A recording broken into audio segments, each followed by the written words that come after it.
Okay, మనకి ఆధ్యాత్మిక గురువులు చాలామంది ఉన్నారు. కానీ చెప్పే గురువులు సత్యాన్ని రకరకాల పద్ధతుల్లో చెప్తూ ఉంటారు. ఒక చతురతతో హాస్యోక్తిగా ఆధ్యాత్మిక సత్యాన్ని చెప్పడానికి మనందరికీ తెలిసిన గురువు ఎవరండి? గరికపాటి నరసింహారావు గారు, అవునా? మరికి పిఎస్ఎస్ఎంలో అలాంటి చతురతతో హాస్యోక్తులతో చెప్పేవారు ఎవరు? మాస్టరు వంశీకిరణ్ గారు. ఒకసారి వారిని గట్టిగా వేదిక మీదకి ఆహ్వానించుకుందాం.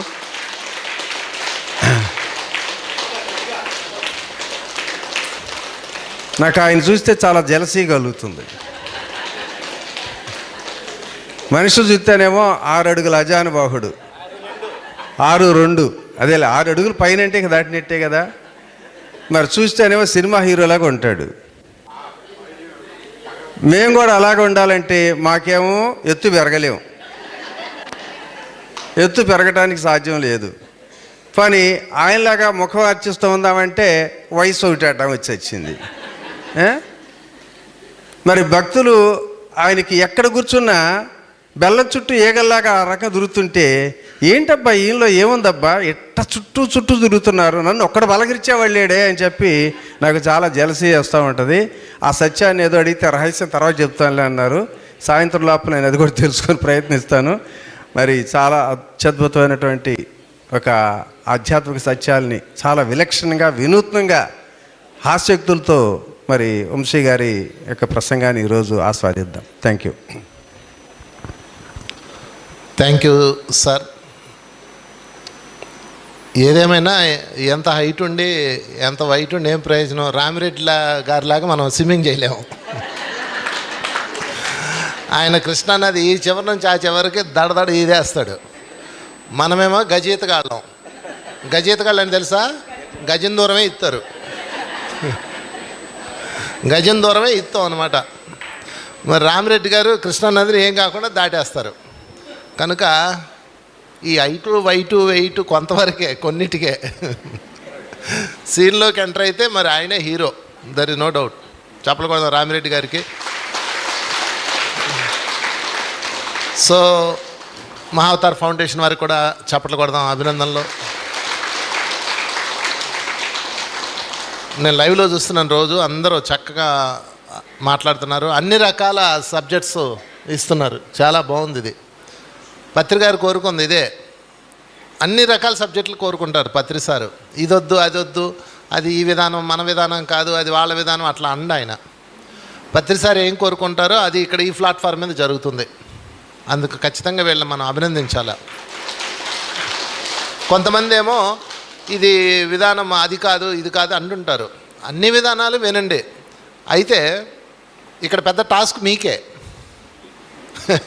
చెప్పేవాళ్ళకి కాదు, టాస్క్ మీకు. ఎందుకంటే నా షెడ్యూల్ ప్రకారం నేను వస్తాను, నా సబ్జెక్ట్ చెప్పుకొని వెళ్ళిపోతాను. అలాగే అందరు మాస్టర్లు వచ్చి వెళ్ళిపోతారు. ఈయనేది మీరే.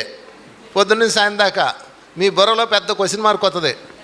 ఒకడు వచ్చి కర్మ ఉందన్నాడు, ఇంకోటి వచ్చి కర్మ లేదన్నారు, ఇంకొకరేమో అసలు అది లేదన్నారు, ఇది అవునన్నారు. కొంతమంది అవన్నీ అక్కర్లేదు, ఇది ఒకటి చేయంటారు, ఇంకొంతమంది ఏమో అది చేయమంటారు. గందరగోళం. మీ బుర్రకు పెద్ద పరీక్ష ఇది. కన్ఫ్యూజ్ అంటారు దీన్నే. నిజానికి కన్ఫ్యూజ్ అవ్వాలి. మీరు స్పిరిచువల్గా గ్రోత్ అవ్వాలంటే కన్ఫ్యూజ్ అవ్వాలి. కన్ఫ్యూజ్ అయినప్పుడే మీరు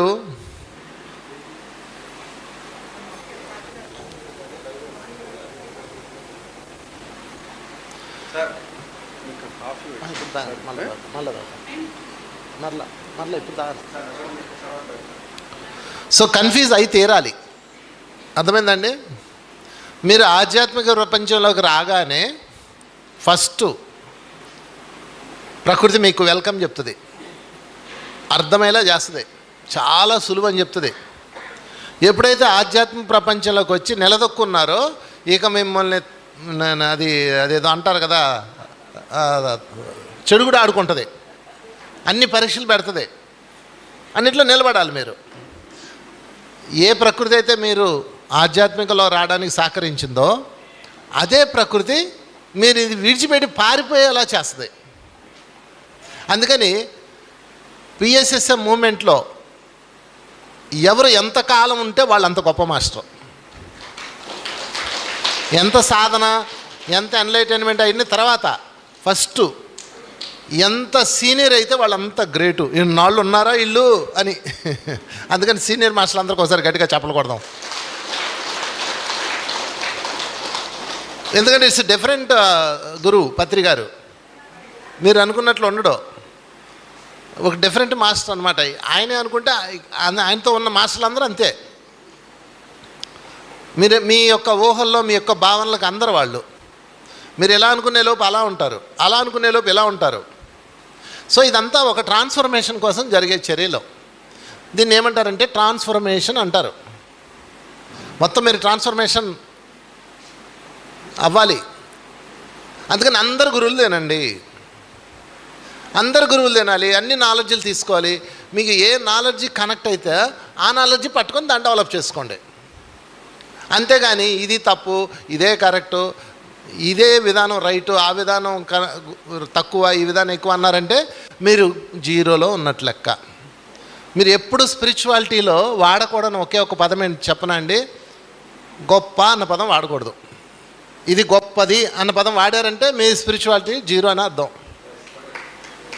ఆ పదం వాడకూడదు. అయితే మరి ఏది వాడాలి అంటే సరి అయింది అన్న పదం వాడాలి. సరి అయినది. ఫర్ ఎగ్జాంపుల్ బుద్ధుడు అష్టాంగ యోగం చూస్తే మీకు సరి అయిన ధ్యానము, సరి అయిన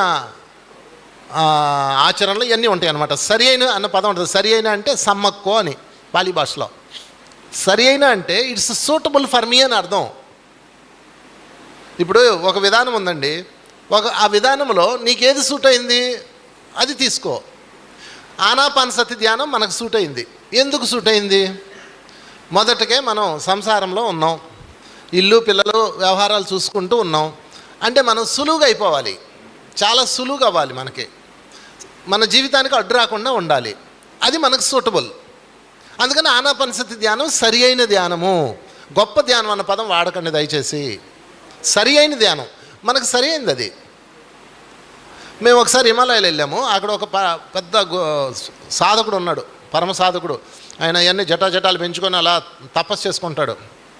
మంత్రజపంతో ఏదో చేస్తుంటారు ఆయన చూడడానికి వీళ్ళందరూ వెళ్తే అక్కడ దర్శనానికి వెళ్ళి అందరం ఆయనకి నమస్కారం పెట్టుకొని వస్తుంటే అందులో ఒక ఆమె మా ఈ బ్యాచ్లో ఉంటారు కదా, కొంచెం వీళ్ళందరూ ఒక డిఫరెంట్ క్యారెక్టర్స్ ఉంటాయి. ₹10 చదువుతారు, ₹100 బిల్డప్ ఇస్తారనమాట. ఆయనతో చెప్తుంది, మీరు ఇవన్నీ వదిలేసి ఆనాపానసతి ధ్యానం చేయండి అంటుంది ఆయన్ని. ఆయన ఆమెకి ఎలా చూశాడు, గెటౌట్ అన్నాడు. విధానాలు ఉంటాయి ఇక్కడ. ఇంగ్లీష్ మాస్టర్ దగ్గరికి వెళ్ళి నువ్వు ఇంగ్లీష్ వదిలేసి లెక్కలు చెప్పండి, ఏమన్నా అర్థం ఉందా చెప్పండి. ఒక్కొక్కరికి ఒక్కొక్క గురువులు అందరూ గొప్పవాళ్ళే, వాళ్ళందరికీ అన్ని విధానాలు తెలుసు.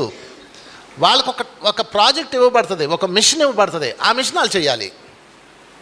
అది ఎవరి మిషన్ వాళ్ళు చేయాలి, పక్కోడి మిషన్లో వెళ్ళి పెట్టకూడదు. ఇప్పుడు మనం హాయిగా కూర్చోండి, స్థిర సుఖాసనం, హాయిగా కూర్చున్నాం, స్థిరము సుఖము. ఇంత మించింది ఉందా మనకు? కంఫర్ట్. మనలాంటి బద్ధకం బ్యాచ్కి ఇది కంఫర్ట్. సంసారంలో ఉన్నాం కదండి. ఇప్పుడు రామ్దేవ్ బాబా ఉన్నారు, ఆయన ఏం చేస్తారు, ఈ పొట్ట తీసుకెళ్ళి వెనక్కి పెట్టి మిక్సీ తిప్పినట్టు తిప్పుతాడు. అది ఏదో యోగం నాకు తెలీదు. కపాలభాతి కాదయ్యా, ఏదో యోగం, తెలియని పదాలు మాట్లాడకూడదు. ఓకే, మీరు అది ఎప్పుడు తిప్పాలి? అసలు ఈ పొట్ట ఎప్పుడు తగ్గాలి ముందు? మా జంగమయ్యకి అయితే పొట్టలేదు, ఆయనే తిండం, మనమేమో రుచులు తినడానికి పుట్టాము. మిరపకాయ బజ్జీ మనకు పడాలి. సో అలాగని చెప్పేసి ఆయనది తప్పు కాదు, నీది గొప్ప కాదు. ఆయన విధానం ఆయనకు కరెక్టు, ఆయన శిష్యులకు అది కరెక్టో, ఆయన పరంపరకు అది కరెక్టో. అయితే ఇక్కడ అత్యంత కీలకమైన పాయింట్ ఏంటంటే మిత్రులారా, మీరు దేనికి కనెక్ట్ అవుతారు అన్నది అత్యంత కీలకమైనది. అందుకే ఈ విశాల ప్రపంచంలో ఉన్న అందరు గురువుల్ని చదవండి, చూడండి, వాళ్ళ విధానాలు వినండి. నీకు ఏది కనెక్ట్ అవుతుంది అదే నీ విధానం. కనెక్ట్ అంటే ఏంటంటే ఏది చేస్తే నీకు సులువుగా వస్తుంది, ఏది చేస్తుంటే నీకు కాలం సహకరిస్తుంది, ఏ గురువు సమక్షంలో నీకు ప్రశాంతత, ఆనందము, సౌఖ్యము అన్నీ లభిస్తున్నాయి, అదే నీ విధానం. ప్రకృతి కూడా సహకరిస్తుంది, గుర్తుపెట్టుకోండి. సో మీరందరూ కూడా మీ మార్గాలని ఎంపిక చేసుకోండి. ఫస్ట్ ఎంపిక చేసుకున్నాక ఇక దానిలో లోతుల్లోకి వెళ్ళండి. నాకు పత్రికారు ఆనాపానసతి ధ్యానం నేర్చుకున్నాను. అంతకుముందు ఎన్నో చూశాను. అన్ని విధానాల కన్నా నాకు సూట్ అయింది ఇది ఎంచుకున్నాను. దాన్ని ఇంకా లోతుకి వెళ్ళి శ్వాస ఆధారంగా కళల ప్రపంచంలోకి ఎలా వెళ్ళచ్చు, కాలాతీతంలోకి ఎలా వెళ్ళచ్చు, కాలంలో ప్రయాణం చేసి మన గత జన్మ రహస్యాలు ఎలా తెలుసుకోవచ్చు, ఇవన్నీ నేను పట్టుకున్నా. ఆ విధానాన్ని మార్చకూడదు. మళ్ళా నేను ఆ విధానంలో అలా వెళ్ళిపోయాను. అలాగా ఒక్కొక్కరికి ఒక్కొక్క ట్రాన్స్ఫర్మేషన్ ఉంటుంది. అయితే ఇక్కడ వచ్చిన చిక్కల్లో ఏంటంటే, మీరు పక్క వాళ్ళని చూసి కాల్చుకోకండి. ఒక ఆమె ఉంది, ఆమె 24 గంటలు ధ్యానం చేసింది. ఆమెని వేదిక మీదకి పిలిచి వారిని మేము సన్మానించాం. ఇంకొక మేడం మరొక 15 రోజుల తర్వాత వచ్చింది. నేను 28 గంటలు చేశాను అందే. ఎందుకు చేసావని అడిగా. మరి రికార్డ్ బ్రేక్ చేయాలి కదా అందే. అది ధ్యానం ఎలా అవుతుంది చెప్పండి?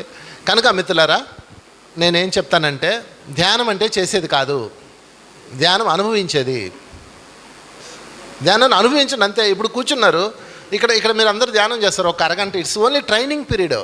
ఈ అరగంట ట్రైనింగ్ ఇస్తాం మీకు అంతే. నాయన కళ్ళు మూసుకున్నానండి, ఆలోచనలు వస్తున్నాయి, శ్వాసను గమనించు, ఉచ్ఛ్వాస నిశ్వాస అంతే. ఇంకా దీనికి చాలా మార్గాలు ఉన్నాయి. ఆలోచనలు రాకుండా చేయడానికి చాలా మార్గాలు కనిపెట్టచ్చు, ఉండొచ్చు. నేనేం చెప్తానంటే, సులువైంది ఇది, మనకు సూట్ అయింది ఇది అంటాను. ఓకే, హాయిగా కూర్చున్నాం, ఆలోచనలు తీసేసాం. మీరు ఏమవుతారు? కాసేపటికి ఏమవుతారు?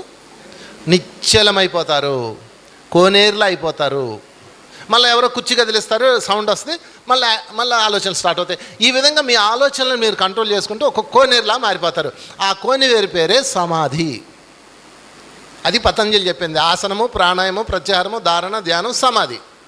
యమనియమాలు పక్కన పెడదాం. అంటే సమాధి అన్నది మీకు వచ్చిందా రాలేదా? ఇక్కడ రోజు ధ్యానం చేస్తున్నారు కదండి, ఒక్క సెకండ్ వచ్చి ఉండొచ్చు లిప్తపాటు. ఇది బాగా డీప్లోకి వెళ్ళారు, అలా మళ్ళీ బయటకు వచ్చేస్తారు. ఒక సెకండ్ వచ్చిందా రాలేదా? ఈ సెకండ్స్ పెరగాలి. ఓకే అండి, అక్కడతో మీ ధ్యానం అయిపోయింది. ఇప్పుడు ఇంటికి వెళ్తారు కదా, వెళ్ళరా? వీళ్ళు ఇవాళతో దుకాణం మూసేస్తారు. రేపు నాట్ అలౌడ్, ఇవాళతో పంపించేస్తారు అందరినీ. మీరు ఇంటికి వెళ్తారు కదండి, ఇంటికి వెళ్ళిన తర్వాత అక్కడ మీకు ఒకళ్ళు ఉంటారు కదా. ఎవరొకళ్ళు ఉంటారు, ఉండరా? భర్త ఉంటాడా ఉండడా? కోడలు ఉంటుందా ఉండదా? అత్త ఉంటుందా ఉండదా? వీళ్ళందరూ నీ సమాధికి పరీక్ష పెట్టడానికి రెడీగా ఉంటారు. మీరు ఇంటికి వెళ్ళండి, ఉందలే మీకు. ఎక్కడ చచ్చావు ఇప్పుడు దాకా అంటారు నిన్ను. ఏం ధ్యానం, నీ మొహం ధ్యానం పేరు పెట్టుకుని నూళ్ళు తిరుగుతున్నావు అంటారు. అంతే, నీకు అప్పుడు నీ సమాధి మొత్తం మాయమైపోద్ది. బుస్సుమని లేస్తావు నువ్వు, విపరీతమైన కోపం వచ్చేస్తుంది. అర్థమవుతుందా? అందుకే అడవిలో ఉండే యోగి కన్నా సంసారంలో ఉండే యోగి ఎక్కువ నేర్చుకుంటాడు. అది మనకుంది అవకాశం. ఇంకొక రహస్యం చెప్పనా మీకు? ఎవరైతే ధ్యానం చేస్తారో, ఎవరైతే శాకాహార మార్గంలోకి ఉంటారో, ఎవరైతే ఆధ్యాత్మిక మార్గంలోకి వచ్చారో, ముఖ్యంగా ధ్యానము శాకాహారం అలా చెప్పగానే ఇలా పట్టుకున్నారో, వాళ్ళందరూ ఎవరంటే గత జన్మలో పరమయోగులు. మీరందరూ గత జన్మలో పరమయోగులు. ఈయన మానస సరోవరం అని బోర్డు పెట్టారు కదా, ఇది ఇక్కడది కాదు, నిజంగా మానస సరోవరంలోనే ఉన్నారు ఈ బ్యాచ్ అంతా. ఈయన అక్కడ కూడా ఇదే పని, కాకపోతే ఆ వాసనతో ఆ పేరు ఇక్కడ పెట్టారు. మీరందరూ మానస సరోవరంలో సాధన చేసిన వాళ్ళే. చేశాక పైకి వెళ్ళి ఏమండి మేము సాధన చేసేసాం, ఒళ్ళు అరిగిపోయింది, కరిగిపోయింది, ముక్కలైపోయాం మంచు కొండల్లో, ఇదిగో మా సాధన రిపోర్ట్ అని పైలోకాల్లోకి వెళ్ళి చూపించారు. దేనికోసం చూపించారు? మోక్షం కావాలి కదా, మోక్షం కోసం మీరు అప్లికేషన్ పెట్టారు. వెరీ గుడ్ అబ్బా, ఎంత బాగా చేసావు, మంచు కొండల్లో కూరుకుపోయి చేసావు, మానసరోవరంలో చేసావు, అడవిలో చేసావు, ఏకాంతంలో చేసావు, ఎంత బాగుందో. అయితే దాన్ని నువ్వు చూపించాలి అంటారు. అంటే ఈ సాధన ద్వారా ఏం సాధించుకున్నావు? సమాధి సాధించుకున్నావు. సమాధి అంటే నిశ్చలమైన. ఓకే, మరి చూపించాలి కదమ్మా అంటారు. చూపించాలా వద్దా? పరీక్ష రాయాలా వద్దా? నేను 10th క్లాస్ చదివానంటే సరిపోద్దా? ఏం చేయాలా? ఎగ్జామ్స్కి ప్రిపేర్ అవ్వాలి కదా. అప్పుడు ఏం చేస్తారు? నీకు ఒక మొదనష్టపు మొగుడిని పెడతారు, తల తెక్క పిల్లల్ని, రేగ్గంప లాంటి గయ్యాలి అత్తనే, గయ్యాలి గంప భార్యని, ఇలా మల్టీ డైమెన్షన్ మనుషుల్ని పెట్టి నేను మధ్యలో పెడతారు. ఓకే, పెడతారు కదా. చూసుకోండి, మీ అందరు చుట్టూ విపత్కరమైన మనుషులు ఉంటారు, మామూలు కాదు. మిమ్మల్ని రోజు కాల్చుకు తిని, ఏంచుకు తిని, పొడుచుకు తినే వాళ్ళందరూ మీ చుట్టుతున్నారు. మీరు ఎంత ప్రేమగా ఉన్నా వాళ్ళు అలాగే ఉంటారు. మీరు వీళ్ళతో ఉన్నప్పుడు ఎలా ఉండాలి అంటే, అక్కడ అడవిలో సాధన చేసి, ఆ మానసరోవరంలో సాధన చేసి నిశ్చలమైన స్థితి ఏ విధంగా అయితే ఉన్నారో ఈ జన్మలో అది చూపించాలి. ఇది ఎగ్జామ్. అంటే నీకు లోపల ఎంత కాలుతున్నా నువ్వు నిశ్చలంగా ఉండాలి, ఇలాగా అలా ఉండాలి. లోపల ఎట్లా ఉన్నా కానీ, లేదా వెంకీమామ ఆసనం వేసుకోండి, ఇలాగా నిశ్చలంగా ఉండాలి, నిశ్చలంగా. అర్థం మిత్రులారా, మీరు ఏదన్నా చేయండి. ఇక్కడ ఇక్కడ ఇక్కడ నేను చెప్పేది జాగ్రత్త అర్థం చేసుకోండి. మీరు బుద్ధుడిలాగా ఇలా కూర్చోమని నేను చెప్పట్లా. నువ్వు యుద్ధం చేయాల్సి వస్తే యుద్ధం చేయి, ఇంటికి వెళ్ళాక వ్యాపారం చేయాల్సి వస్తే వ్యాపారం చేయి, ఏ వ్యవహారం చేస్తే ఆ వ్యవహారం చేయి, నథింగ్, అది నీ డిజైను. కానీ మీరు ఎలా ఉండాలి? నిశ్చల స్థితిలో ఉండాలి. దాని పేరే సమాధి స్థితి. సమాధి స్థితి రెండు ఉన్నాయి ఇక్కడ. సమాధి ఏమో మేము నేర్పిస్తాము, సమాధి స్థితి ఏమో మీరు చూపించాలి. ఓకే అండి, రెడీయా? ఇంటికి వెళ్ళాక ఉంటుంది. అక్కడ దాకా ఎందుకండి, ఇంటి దాకా ఎవడో మీ కుర్చీలోకి వచ్చి కూర్చుంటే మీ సమాధి స్థితి మాయమైపోద్ది. మీ కుర్చీ ఎవరన్నా ఆక్రమిస్తే చాలు, గయ్యమంటది మనసు. అవునా కదా? అంటే మీరు యుద్ధం చేయాల్సి వస్తే యుద్ధం చెయ్యండి. అందరూ ఏం చెప్తారంటే అన్నీ విడిచిపెట్టే అంటారు. ఏం విడిచిపెట్టలేం. ఎట్లా విడిచిపెడతామండి? మానవ జీవితంలో మీరు ఎవరిని వదలలేరు. మీరు అనుకుంటున్నారేమో ఎవరు ఏమీ వదలరు, ఊరికే అంటారు. అలాగా అన్నీ ఉండాలి, నిశ్చల స్థితిలో ఉండాలి. దాని పేరే సమాధి స్థితి. ఆ రోజే ఎన్లైటన్మెంట్. ఓకే, కృష్ణుడు అర్జునుడు యుద్ధరంగంలో ఉన్నారు. కృష్ణుడు ఏం చెప్తాడంటే, బాగుగా చూడు అంటాడు. అంటే బాగా చూడు అని అర్థం. పద బావా, అదిగో ఉన్నారు, ఇటు ఉన్నారు, పద ఒకరోజు అయిపోవాలి, యుద్ధం అయిపోవాలి అంటాడు. ఆగు సరిగ్గా చూడు అంటాడు. చూడనగానే ఎవరు కనపడ్డారు ఎదురుగా? తాతగారు, గురువుగారు, మిత్రులు, బంధువులు, స్నేహితులు కనపడ్డారు కదా. వెంటనే వీక్ అయిపోయాడు, డిప్రెషన్లోకి వెళ్ళిపోయాడు. వీళ్ళను నేను చంపాలా అని ఒకసారి మిత్రులు బంధువులు చంపాల్సి వస్తుంది అని బాధపడ్డాడు. అప్పుడు కృష్ణుడు ఏం చేసేది తెలుసా? రెచ్చగొట్టాడు. ఒరే, ఒకసారి గతం గుర్తు తెచ్చుకో. ఆ రోజు నీ భార్యనే అవమానించారు వీళ్ళందరూ. ఆ రోజు నువ్వేం చేయలేవు. ఆ రోజు నీ చేతిలో హక్కులు లేవు. ఇప్పుడు యుద్ధం చేసుకోవచ్చు, ఎదురుగా ఉన్నారు, ఆయుధాలు సిద్ధంగా ఉన్నాయి, ఇప్పుడు యాక్షన్లో ఉన్నావు. ఆ రోజు మీ ఫ్యామిలీని తగలబెట్టారు వాళ్ళు, లక్కీలు తగలబెట్టారు, తెలుసు కదా మీకు ఆ స్టోరీ అని. అన్ని బ్యాడ్ థింగ్స్ అన్నీ గుర్తు చేస్తాడు. గుర్తు చేయగానే అర్జునుడికి ఆ సినిమాల్లో చూపిస్తాడు చూడండి, బ్లడ్ ఇలా పైకి వెళ్తుంది, అలాగ వస్తుంది అనమాట. తీ బావా తీ, బండిది వేసేద్దాం, ఒక్క దెబ్బకి అయిపోవాలంటాడు. ఆగు ఆగు ఆగు ఆగు ఆగు, ఎవరిని చంపుతానంటున్నావు? మళ్ళా బాగుగా చూడు అంటాడు. మళ్ళా చూడు సరిగా అంటాడు. నీ గురువుగారు నన్ను చంపుతానంటున్నావా? అది చూడు, సరిగా చూడు, ఫోకస్. నీకోసం ఏకలవ్యుడి దగ్గర చెడ్డవాడైపోయి ప్రపంచంలో చెడ్డ గురువు అయిపోయాడు నీకోసం. మరలా మీ తాతగారు నిన్ను గుండెల మీద పెంచాడు, మీ తాతగారు అని చెప్పేసి మళ్ళా వాళ్ళతో ఉన్న స్వీట్ థింగ్స్ గుర్తు చేస్తాడు. గుర్తు చేయగానే మళ్ళీ పడిపోతాడు. ఇప్పుడు నన్ను ఏం చేయమంటావు అంటాడు. యుద్ధాయ కృతనిశ్చయ అంటాడు. ఇప్పుడు యుద్ధం చేస్తానన్నోని చేయించవచ్చు కదా రెచ్చగొట్టి, లేదు చైను వెళ్ళిపోదామన్నోని తీసుకెళ్ళిపోవచ్చు కదా ఇంటికి. అంటే అక్కడ కృష్ణుడు ఉద్దేశం ఏంటంటే, ఆవేశంతో యుద్ధం చేయొద్దు, బాధతో యుద్ధం చేయొద్దు. ఆవేశంతో మీరు ఏది చేసినా అది హత్యతో సమానం, బాధతో ఏది చేసినా ఆత్మహత్యతో సమానం. స్థితప్రజ్ఞుడివై కార్యోన్ముఖుడివి కా అంటాడండి. స్థితప్రజ్ఞుడివై కార్యోన్ముఖుడివి కా అంటే నిశ్చలంగా ఉండి పని చేయి అంటాడు. ఓకే, అర్థమైంది కదా? ఇది భగవద్గీత సింపుల్గా చెప్పాలంటే. ఇప్పుడు మనకెందుకు ఈ భగవద్గీత అంటే, ఇక్కడ అర్జునుడు ఎవరు? మీరే, మనమే అర్జునులు. కృష్ణుడు అంటే అంతర్యామి, యుద్ధం అంటే జీవితం. మూడు ఉన్నాయి ఇక్కడ, కృష్ణుడు, అర్జునుడు, యుద్ధం. యుద్ధం అంటే ఏంటి? జీవితం. నీ జీవితం నీకు యుద్ధమే. ఇప్పుడు మీకు యుద్ధమే కదా, ఎవరి జీవితం వాళ్ళకి యుద్ధం. ఇప్పుడు ఈయనకి ఒక యుద్ధం ఉంది. ఇప్పుడు ఇదిగో ఈయన కూడా ఈ టైంకి వాళ్ళు రావాలి, ఈ టైంకి వెళ్ళి రావాలి, భోజనాలు చూసుకోవాలి, డబ్బులు రావాలి, అంతా ఆయనకు ఒక యుద్ధం ఉంటుంది, నాకు ఒక యుద్ధం ఉంటుంది. మిమ్మల్ని అందరినీ మెప్పించాలి నేను. ప్రతి ఒక్కటి యుద్ధమేనండి ఈ లోకంలో. ఆ యుద్ధాన్ని ఎలా చేయాలంటే అంతర్యామి యొక్క ప్రబోధంతో చేయాలి. ఆమె యొక్క ఏం చెప్తే అది చేయాలి. పక్కోడు చెప్పింది చేస్తున్నాం, అది ప్రాబ్లం. మీకు ఏదన్నా అవగానే వెంటనే పక్కోడిని అడుగుతారు ఏం చేయమంటావు అని. వాళ్ళు ఏం చేస్తారు, వాళ్ళ అర్ధ సున్నా, మీరు ఇంకో అర్ధ సున్నా, రెండు కలిపితే గుండు సున్నా. మీరు గురువులను అడగరు. అందుకే ఎప్పుడు ఏ ప్రాబ్లం వచ్చినా నలుగురిని అడగాలి. నలుగురు మాత్రమే మీ బాధ నలుగురికే చెప్పాలి. నలుగురు ఎవరంటే తల్లి, తండ్రి, గురువు, దైవం. నలుగురే, ఇంకెవ్వరికి చెప్పకూడదు. అర్థమైందండి? పక్కింటి వాళ్ళకి అసలు చెప్పకూడదు. గురువుగారు పత్రిగారి యొక్క గురువుగారు సదానంద యోగి ఏం చెప్పాడు తెలుసా? సుభాష్ లోకులు ఇనుప ముక్కు కాకులు అని చెప్పాడు ఎప్పుడో ఆయనకి. అంటే పక్కింటి వాళ్ళ లోకులు అంతా ఎవరు? ఇనుప ముక్కు కాకులు. మీరు వెళ్ళి వాళ్ళకి చెప్తారు అన్ని సమస్యలు. వాళ్ళు వెళ్ళి వెంటనే ఇది విన్నావా అని ఫోన్ చేసుకొని ఫుల్ ఎంటర్టైన్ చేసుకుంటారు. మీ తప్పు అది.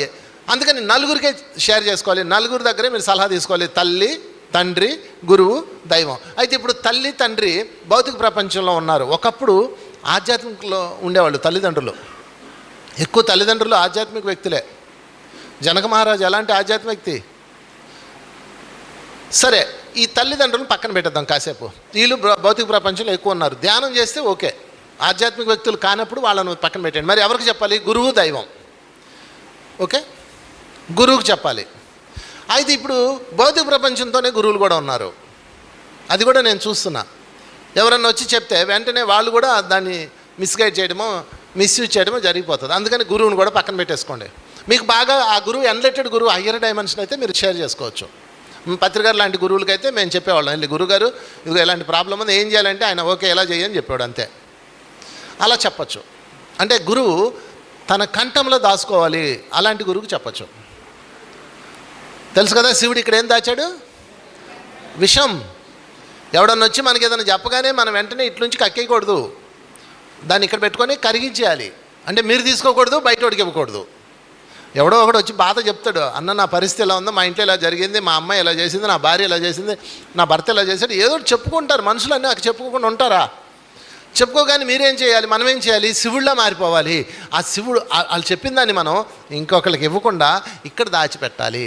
దాచిపెట్టి దాన్ని డైల్యూట్ చేయాలి, కరిగించేసేయాలి. అది గరల కంఠుడు అంటే అర్థం. చెప్పకూడదు ఈశ్వరుడికి. ఇక మూడోది గురువు, 4 దైవం. అందుకని నేను దీన్ని ప్రమోట్ చేస్తాను. దైవం, అసలు దైవంతో కనెక్ట్ అయిపో అంట. ఎంత సింపుల్ తెలుసా అండి దైవంతో కనెక్ట్ అవ్వడం? దైవంతో కనెక్ట్ అవ్వడం అంత సులువు ఇంకోటి లేదు. అసలు దైవంతో మాట్లాడడం అంత సులువు ఇంకోటి లేదు. మీరు ఎవరితో మాట్లాడలేరు, మనుషులు ఎవరితో మీరు మాట్లాడలేరు. అవునా కదా? నీ కోడలతో నువ్వు మాట్లాడగలవా? నువ్వు ఒకటి చెప్తే ఆమె ఇంకోటి చెప్తుంది. నీ భార్యతో మాట్లాడలేమయ్యో. భర్తతో అసలు మాట్లాడలేము. మామిడి నన్ను వచ్చి ఏదో అంటూ ఉంటుంది, నేను మాట్లాడుతుంటుంది, ఒక్క నిమిషం ఉండు అని ఫోన్ మాడుతుంటాను. మళ్ళీ కాసేపటి తర్వాత ఫోన్ వచ్చింది, ఏందని చూస్తే నేనే భోజనానికి రాంటుంది, ఫోన్ చేస్తుంది. అంటే మనుషులతో మనుషులు అగ్రిమెంట్లో లేరు, అగ్రి అవ్వట్లేదు. ఇప్పుడు మనుషుల మధ్య ఈగోలు పెరిగిపోయినాయి. ఒక మనిషి మరొక మనిషిని అంగీకరించట్లేదు కాబట్టి మనుషులతో మీరు మాట్లాడలేరు. దైవంతోనే కమ్యూనికేట్ అవ్వాలి. దైవంతో ఎలా కమ్యూనికేట్ అవ్వాలి? కాలాతీతంలోకి వెళ్ళాలి. మీరు కాలంలో ఉండి ఏం చేసినా అది ఓన్లీ యాక్షన్ అవుతుంది. కాలాతీతంలోకి వెళ్ళాలి. ఇది నా సబ్జెక్టు.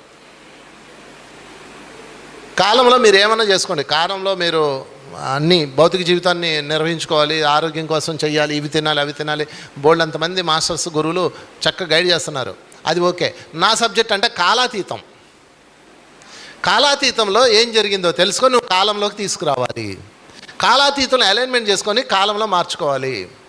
మీకు జబ్బులు 3 రకాలుగా వస్తాయండి, బాధలు 3 రకాలుగా వస్తాయి. ఒకటి ఆది దైవిక తాపము, ఆది భౌతిక తాపము, ఆధ్యాత్మిక తాపం అని 3 ఉంటాయి. అందులో అంటే భౌతిక లోకం నుంచి వచ్చే బాధలు, వృద్ధలోకం పైలోకాల నుంచి దివ్యలోకాల నుంచి వచ్చే బాధలు కర్మ సిద్ధాంతం, దైవం నుంచి వచ్చే బాధలు. భౌతిక లోకం నుంచి వచ్చే బాధలు 70%. అంటే మీరు సరికాని చెత్త చెదారం తినడం వల్ల మీ ఆరోగ్యం పాడైపోతుంది, అది 70%. ఓకే, అందుకే ఇక్కడ మీకు చక్కగా రోజు మంచి గురువులు ఎలా తినాలి, ఏం తినాలి, ఎలా ఉండాలి, చక్కగా చెప్తున్నారు. అది 70%. మీరు ఎంత ఆరోగ్యకరమైన ఆహారం తిన్నా, మీరు ఎంత జాగ్రత్తగా ఉన్నా, అసలు ఎటువంటి గాలి తగలకుండా పొల్యూషన్ లేకుండా ఉన్న లోకంలో ఉన్న ఆ 20% తప్పదు. ఆ 20% పేరే కర్మ సిద్ధాంతం. అర్థమవుతుందా? మీకు రామోజీరావు గారి ఫ్యామిలీ గురించి తెలుసు కదా. వాళ్ళ సొంత ఎక్విప్మెంట్ ఉంటుంది, వాళ్ళకి సొంత ఎకరాల ల్యాండ్ ఉంటుంది, అందులో పంట, అందులో పాలు, అందులో వ్యవహారం అంత చాలా ఉంటుంది. వాళ్ళు అంత జాగ్రత్తగా ఉంటారు. వాళ్ళ డిజైన్ అలా చేసుకున్నారు. కానీ ఆ సుమన్ గారికి క్యాన్సర్ వచ్చి చనిపోయాడు. అవును, తెలుసు కదా మీకు ఆ స్టోరీ. అది కర్మ సిద్ధాంతం 20% అనమాట. అంటే 70% జాగ్రత్త చూసుకోవాలి, 20% జాగ్రత్త చూసుకోవాలి, 10% మీరేం చూడక్కర్లా, అది వేరే లెక్క. అంటే భౌతిక లోకం నుంచి 70% సమస్యలు వస్తాయి మీకు. అంటే ఇప్పుడు మీకున్న అన్ని సమస్యల్లో ఇది 70% కేటగిరీయా 20% కేటగిరీ అని ఫస్ట్ తెలుసుకోవాలి. అన్నిటికీ ఒక మందు పనికిరాదు. మీరు సరి అయిన జీవనంలో ఉంటే 70% సెట్ అయిపోతుంది. మరి 20% కథ ఏంటి? ఆ 20%కి నేను మార్గం చెప్తున్నా. ఆ 20% ఏంటంటే లా ఆఫ్ కర్మ చేతిలో ఉంటుంది. నువ్వు ఎంత జాగ్రత్తగా ఉండు, ఎంత పర్ఫెక్ట్గా ఉండు, నీకు ఆ కర్మ అటాక్ అవుతుంది. దానిని మార్చుకోవడం అనే విధానాన్ని నేను చెప్తా ఇప్పుడు మీకు. నాకు ఎంత టైం ఉంది? ఇంకా 20 minutes. సో అది ఏంటో చెప్తాను మీకు. కిర్లియన్ ఫోటోగ్రఫీ తెలుసా మీకు? తెలుసా అండి? కిర్లియన్ ఫోటోగ్రఫీలో కిర్లియన్ అనే ఒక ఆయన ఫోటో తీశాడు. గులాబీ మొగ్గను ఫోటో తీస్తే గులాబీ పువ్వు పడింది ఆ కెమెరాలో. అప్పటి నుంచి ఆయన దాన్ని డెవలప్ చేశాడు అనమాట. దాన్ని ఆరా అంటారు. అంటే రేపు రాబోయేదాన్ని అది ముందుగా చూపిస్తుంది. ఆ లెన్స్ ముందుగా చూపించినాయి అనమాట. మొగ్గ ఎలా ఉంటుంది కదా, ఇంత పువ్వు పడింది దానిలో. పువ్వు అంటే స్పష్టంగా పడదు, దాని యొక్క కాంతి, దాని యొక్క రెమ్మలో ఇలా పడ్డాయి అనమాట, ఆరా పడ్డాయి. అతను దాన్ని స్టడీ చేశాడు. స్టడీ చేసి అంటే భౌతిక పదార్థానికి అతీతంగా మరొక పదార్థం ఉంది, భౌతిక పదార్థాన్ని తయారయ్యే ముందు అతీత పదార్థం ఉంటుంది అని ఫస్ట్ ఫిలాసఫీ తయారు చేశాడు అతను. దాని పేరే ఆరా. ఇప్పుడు మీ ఆరా ఉంటుంది. ఇప్పుడు నేను ఉన్నాను అనుకోండి, నా పక్కన ఆరా ఉంటుంది. దాన్ని బట్టి నేనుంటా, నన్ను బట్టి అది ఉండదు. అంటే కాలాతీతంలో ఏదైతే ఉందో అది కాలంలోకి వస్తుంది. కాలాతీతంలో మనము డిజైన్ చేసుకున్నది ఏదైతే ఉందో అది కర్మని నియమాలు అవనియండి, ఏదన్నా అవనియండి, అది కాలంలోకి వస్తుంది. అది మీరు కళల ద్వారా మీకు తెలిసిపోతుంది. మీకు కళలు వస్తాయి రోజు, కానీ మీకు గుర్తుండవు. కళలు గుర్తుండవు. తెల్లారులేగానే ఫ్రెష్గా ఉంటుంది మైండ్, మర్చిపోతాం. అందుకని నేను కళల శాస్త్రాన్ని బాగా పరిశోధన చేసి కొన్ని వేల కళలు కలెక్ట్ చేసుకొని దాని మీద ఇన్వెస్టిగేషన్ చేస్తే మాకు తేలింది ఏంటయ్యా అంటే, నీవు జబ్బు పడబోయే ముందు ఏది 20% చెప్తున్నా, 70% ఆల్రెడీ మీరు తయారు చేసుకున్నదే, అది మార్చుకోవచ్చు, అది పెద్ద విషయం కాదు. ఈ 20% రాబోయేదాన్ని ముందే నువ్వు కనిపెట్టచ్చు. నేను చాలా అలా కనిపెట్టి మా లైఫ్ని అలైన్మెంట్ చేసుకున్నాం. కొన్ని ఫెయిల్ అయినవి ఉండొచ్చు, అంటే సరిగా శ్రమ చేయకపోతే ఫెయిల్ అవ్వచ్చు. ఇది అర్థమయ్యేలా చెప్తాను మీకు. మాది విశాఖపట్నం. మాకు విశాఖపట్నంలో నేవీ బేస్ ఉంటుంది. కొండల మీద రాడార్స్ ఉంటాయి, తెలుసు కదా మీకు. పెద్ద పెద్ద డిష్ యాంటీనాలు ఉంటాయి, రాడార్స్. అవి ఇలా తిరుగుతూ ఉంటాయి, 24 గంటలు తిరుగుతూనే ఉంటాయి ఇలాగా. ఇవి ఎందుకు తిరుగుతాయి అంటే పక్క దేశం వాడు ఎవడన్నా ర్యాకెట్ వదిలేడు అనుకో, బాంబు వదిలేడు అనుకో, ఇది ఆకాశంలోనే కనిపెట్టేస్తుంది. ఈ 360 డిగ్రీలో తిరుగుతూ ఉంటుంది. ఇది తిరుగుతూ దాన్ని అక్కడ కనిపెట్టి వెంటనే ఇక్కడ ఉన్న మిసైల్ని యాక్టివ్ చేస్తుంది. కంప్యూటర్కి మెసేజ్ పెడుతుంది, కంప్యూటర్ మిసైల్ని యాక్టివ్ చేస్తుంది. అది కరెక్ట్ రేడియస్ రాగానే మిసైల్ వెళ్ళి దాన్ని కాల్చేస్తుంది. అది వచ్చి భూమి మీద పడకముందే గాల్లోనే కాల్చేస్తుంది. ఇది రాడార్ సిస్టమ్. ఓకే అండి, అర్థమైంది కదా ఇంతవరకు? అంటే పైనుంచి కిందకి రాకముందే అక్కడే కాల్చేసామనుకోండి, దాని ఎఫెక్ట్ ఉంటుందా? ఉండదు, ఏదో కొంచెం పొల్యూషన్ ఉంటుంది అంతే. అదే మీరు అసలు రాడార్ లేదనుకోండి, అది వచ్చి నెత్తి మీద పడుతుంది, బ్లాస్టింగ్ అవుతుంది, చాలా డ్యామేజ్ అవుతుంది, తర్వాత బతికుంటే రిపేర్ చేసుకోవచ్చు, అట్లా ఉంటుంది. ఇప్పుడు ఈ స్పిరిచువల్ రాడార్ సిస్టమ్, ఇప్పుడు నేను మీకు చెప్పబోయేది స్పిరిచువల్ రాడార్ సిస్టంలో ఏముంటుందంటే, మీ జీవితంలోకి రేపు రాబోయే విపత్తు ముందుగానే మీకు తెలిసిపోతుంది. తెలుసుకునే విధానం ఉంది. ఇది ధ్యానులకి కనెక్ట్ అవుతుంది ఎక్కువ. ధ్యానం చేయని వాళ్ళు కూడా వస్తుంది, వాళ్ళ గత జన్మ పుణ్యం వల్ల వస్తుంది. ఎవరైతే ధ్యానం చేస్తారో వాళ్ళు చేయాల్సిన మొట్టమొదటి పని ఏంటంటే, రాత్రిపూటని మీరు ఉపయోగించుకోవాలి. Night most important. అస్సలు మీరు రాత్రిని వృధా చేయకూడదు. అంటే రాత్రి అంతా మీరు ఏం చేయాలి అంటే, రాత్రి అంతా ధ్యానం చేయకండి. మళ్ళీ రాత్రంతా ధ్యానం చేస్తే మళ్ళీ మీ శరీరం సహకరించదు మీకు. అలా కాదు, రాత్రిపూట మీరు యోగ నిద్రలోకి వెళ్ళిపోవాలి. యోగ నిద్ర. విష్ణుమూర్తి ఏం చేస్తారు? విష్ణుమూర్తి పడుకొని ఏం చేస్తారు తెలుసా మీకు? శయన ఏకాదశి అని ఒకటి తెలుసా? 4 నెలలు ఉంటుంది అది. విష్ణుమూర్తి అలైన్మెంట్ చేస్తాడు హాస్టల్ వాళ్ళంతా. ఆయన యోగ నిద్ర 4 నెలలు పోయి ఆ 4 నెలలు సృష్టిని అలైన్ చేస్తాడు. ఇక్కడ ఈ ప్లానెట్ ప్రాబ్లం ఉందా, దాన్ని అలైన్మెంట్, ఈ ప్లానెట్ ప్రాబ్లం ఉందా, దాన్ని అలైన్మెంట్ చేస్తాడు. ఆయన స్థాయిలో ఆయన చేసినప్పుడు మన స్థాయిలో మనం చేయొచ్చు. అంత లోకం మీరు చేయలేకపోవచ్చు, మీ లోకాన్ని మీరు చేసుకోవచ్చు. అంటే మీరు ఏం చేయాలంటే, విధానం ఏంటంటే ఖచ్చితంగా పడుకునే ముందు ధ్యానం చేయాలి. ఎందుకు ధ్యానం చేయాలో చెప్తా. మీరు ధ్యానం చేయకుండా నిద్రపోయారనుకోండి, భౌతిక ప్రపంచం నుంచి కళలో రూపంలో మీకు వచ్చేస్తాయి, భౌతిక వాసనలు వచ్చేస్తాయి. పగలపూట మీరు ఏదన్నా తిండి తింటా, లేకపోతే ఆహారం ఆకలేసి నిద్రపోతే కళ్ళలోకి అది వస్తుంది. ఇలా రకరకాలుగా వస్తాయి అనమాట. లేదా మీరు సినిమాల్లో ఏదన్నా చూస్తూ నిద్రపోతే కళ్ళలోకి వాళ్ళు వస్తారు. లేదా ఏదన్నా టెన్షన్ పడితే అవి వస్తాయి. ఇవన్నీ ఫిల్టర్ చేయాలంటే ఏం చేయాలి? ధ్యానం చేయాలి. పడుకునే ముందు మంచం మీద కూర్చోవాలి, కళ్ళు మూసుకొని ఆ శ్వాసను గమనిస్తూ కూర్చోవాలి. అవి వస్తాయి, కట్ చేసి శ్వాస మీదకి వెళ్ళాలి. ఇలా ఇలా ఇలా ఇలాగా నెమ్మదిగా నిద్ర వస్తుంది, నిద్రపోండి అంతే. మీరు తల వాలిపోయి నిద్ర వచ్చిందా నిద్రపోండి, శరీరాన్ని బలవంత పెట్టకండి. ఓకే, పడుకొని నిద్రపోండి. అయిపోయింది కదా. ఒక 2 గంటల తర్వాత మెలకు వస్తుంది మీకు. ఇది ఇవాళ నుంచి మీరు స్టార్ట్ చేయండి. 2 గంటల తర్వాత మీకు మెలకు వస్తుంది.